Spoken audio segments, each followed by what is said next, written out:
It was 5 years ago on the steps of this Capitol that I took the oath of office as your president. In those 5 years, because of the initiatives undertaken by this administration, the world has changed. America has changed. As a result of those changes, America is safer today, more prosperous today, with greater opportunity for more of its people than ever before in our history. 5 years ago, America was at war in Southeast Asia. We were locked in confrontation with the Soviet Union. We were in hostile isolation from a quarter of the world's people who lived in mainland China. 5 years ago, our cities were burning and besieged. 5 years ago, our college campuses were a battleground. 5 years ago, crime was increasing at a rate that struck fear across the nation.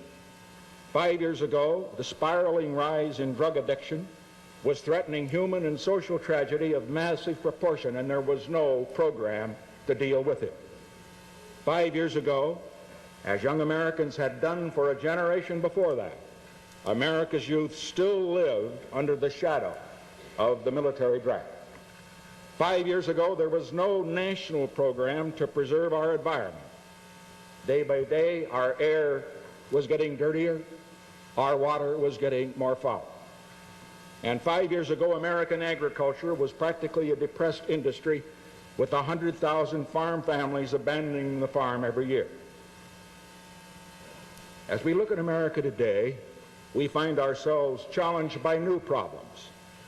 But we also find a record of progress to confound the professional criers of doom and prophets of despair. We met the challenges we faced 5 years ago, and we will be equally confident of meeting those that we face today.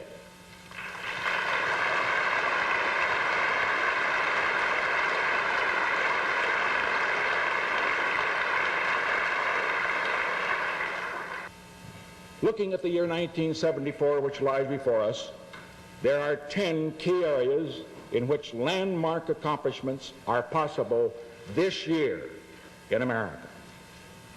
If we make these our national agenda, this is what we will achieve in 1974. We will break the back of the energy crisis. We will lay the foundation for our future capacity to meet America's energy needs from America's own resources.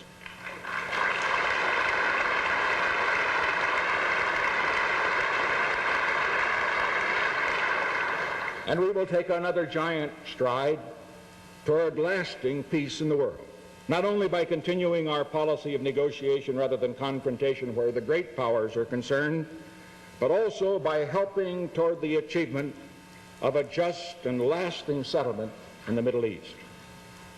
We will check the rise in prices without administering the harsh medicine of recession. And we will move the economy into a steady period of growth at a sustainable level. We will establish a new system that makes high-quality health care available to every American in a dignified manner and at a price he can afford.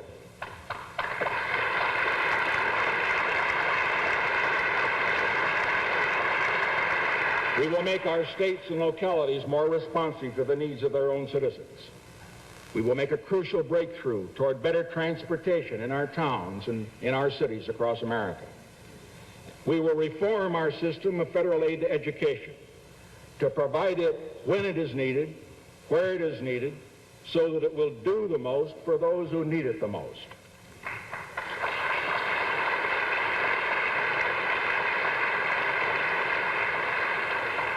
We will make an historic beginning on the task of defining and protecting the right of personal privacy for every American.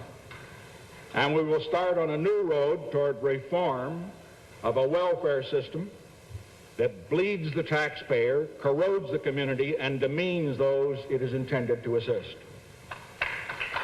And together with the other nations of the world, we will establish the economic framework within which Americans will share more fully in an expanding worldwide trade and prosperity in the years ahead, with more open access to both markets and supplies.